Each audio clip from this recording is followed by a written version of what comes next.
Hey guys, so this is my buddy Alan from Big Hard Books and Classics.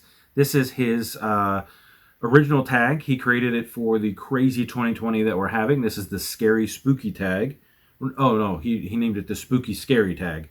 And it's 5 questions, and then mostly settled around Halloween.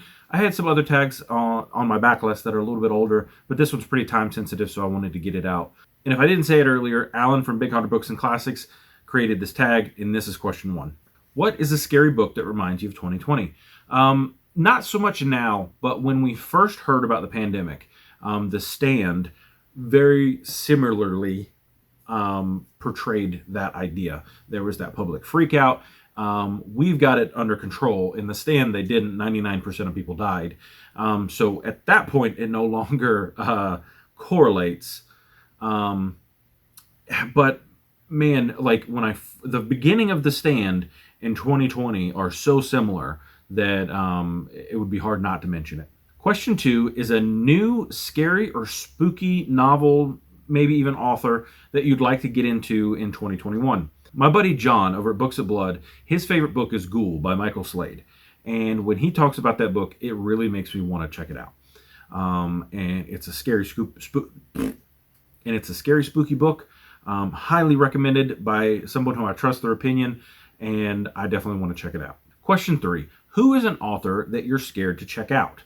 I'm going to put down Clive Barker. Everybody that I've watched the reviews on Clive Barker's books have said that they are scary, like legitimately scary.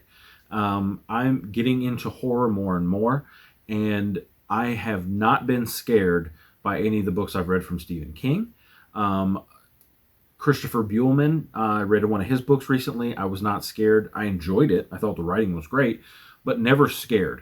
And so when I think about reading a horror book at night in my room, getting scared, I haven't had that experience yet with horror books. And so Clive Barker, hopefully, is legitimately scary enough to make me put down the book and go, I can't read this right now.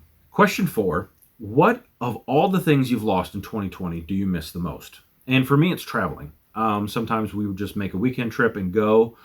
It's kind of opening back up a little bit. We had a cruise planned in April that we missed out on. Recently, our vacation was basically us going down to Jacksonville and camping because it gave us the ability to be away from people and at least go to Florida for a little bit.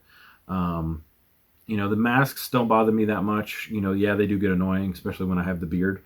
But going and just traveling, going to California or going to Europe or going any of these places that, maybe if we had a little extra money saved up, even running across the border to Alabama, which costs us next to nothing.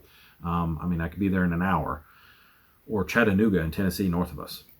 You can't really travel like you used to. And it's tough. We used to go to football games. You can't go to football games. So just that traveling aspect of life where you go get in a group of people and not worry about your health, that's what I miss the most. Question 5, how are you going to forge ahead in 2020? I feel bloated. So I've been working a little bit on some diet stuff and some getting back in the gym. Mean to go 3 days a week. Last week I went once. This week I have yet to go. I was supposed to go today, and I might do that after I film this video. But so definitely want to lose some weight so I don't feel so bloated.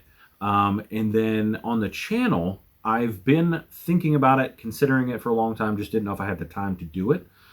I would really, really like to start a side video game channel. I'm not going to look for growth on it, but I play video games probably as much as I read, and I might just post some of that footage over there. The channel will probably be called Rajathon Plays, and it'll just be maybe some playthroughs. I've got Humble Bundle, and so I spend about $30 a month on that, and sometimes they give you like $50 games, and sometimes they're indie games. I've got Call of Cthulhu, which I might go ahead and do over there. I've got Vampire, which is supposedly a very, very good game.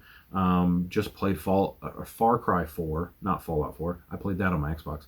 And so playing a bunch of these games. Michael Knipp recommended Alan Wake, which is a scary game. It will make you, like, all of a sudden you're doing something and somebody attacks you from behind. Oh my gosh. So, maybe just post some of that gameplay footage. Put up a camera and watch me play some games. Maybe I'll talk through them, talk about them. I don't know. Really enjoyed the Metro video games, and I like the book.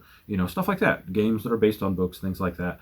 The Witcher game is fun. Cyberpunk 2077 is coming out, and that'd be fun to play some of that. So, yeah, that's definitely what I'm looking forward to in 2021. So I'm going to tag 3 people. Steve Donahue. Hopefully it'll help Alan grow, because when he does a tag, it blows up. And Working Man Reads. He loves horror and is a big fan of it. And my buddy Spooky Noodles over at or Nick over at Spooky Noodles. That's his channel name. And hopefully you guys check their channels out, even if they don't do the tag. So I will talk to you guys later. I hope you have fun enjoying a book today, and I'll talk to you later. Bye.